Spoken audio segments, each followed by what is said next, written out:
Hello friends, welcome to tasty రుచులు. Friends, ఇవాళ నేను జ్యూస్ సెంటర్లో చేసే కర్బూజా జ్యూసు ఇంట్లోనే టేస్టీగా అండ్ ఈజీ వేలో ఏ విధంగా చేయాలో చూపించేస్తానండి. అయితే మనకి ఇప్పుడు సమ్మర్ కాబట్టి డీహైడ్రేషన్ ప్రాబ్లం అనేది ఎక్కువగా ఉంటుంది. సో కర్బూజాలో వాటర్ అనేది ఎక్కువగా ఉంటుంది కంపేర్ టు అదర్ ఫ్రూట్స్. కాబట్టి మీరు ఈ కర్బూజా జ్యూస్ని ఇంట్లోనే చాలా ఈజీగా చేసుకోవచ్చు. ఇంకొకటి, తక్కువ ఖర్చులో కూడా ఇవి మనకి దొరుకుతాయన్నమాట.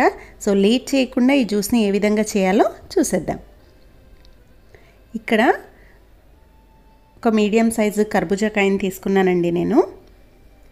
సో ఈ కర్బూజాని కట్ చేసుకొని దానిలో మధ్యలో ఉన్న గింజలు అనేవి తీసేసుకొని ఆ పల్ప్ మొత్తాన్ని కూడా ఒక బౌల్లోకి తీసేసుకోండి. ఇప్పుడు ఒక మిక్సర్ జార్ తీసుకొని ఈ పల్ప్ మొత్తాన్ని ఆ మిక్సర్ జార్లో యాడ్ చేసుకొని దీనిలోనే ఒక 8 నుంచి 10 ఐస్ క్యూబ్స్ని కూడా యాడ్ చేయండి. సో ఐస్ క్యూబ్స్ లేని వాళ్ళు కూల్ వాటర్నైనా సరే యాడ్ చేయొచ్చండి.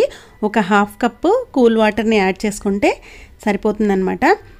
ఇప్పుడు ఇందులోనే నేను 250 ml వరకు కాచి చల్లార్చిన మిల్క్ని తీసుకుంటున్నానండి.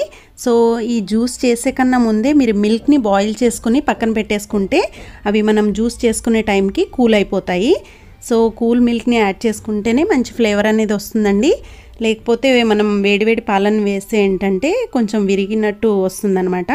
కాబట్టి మీరు మిల్క్ని చల్లార్చుకుని పెట్టుకోండి. సో ఇంతేనండి, చాలా సింపుల్గా మనకి ఈ జ్యూస్ అయితే రెడీ అయిపోతుంది. సో చిన్నపిల్లల నుంచి పెద్దవాళ్ళ దాకా చాలా ఇష్టంగా తాగేస్తారు అండ్ ఈజీగా అయిపోతుందండి జ్యూస్ మాత్రం. సో మీకు కనుక ఈ వీడియో నచ్చినట్లయితే తప్పకుండా ఒక లైక్ అయితే చేసి మీ ఫ్రెండ్స్కి, ఫ్యామిలీ మెంబర్స్కి షేర్ చేసి మనం మరిన్ని లేటెస్ట్ అప్డేట్స్ కోసం అయితే మన ఛానల్ని సబ్స్క్రైబ్ చేసుకోండి. Thank you for watching.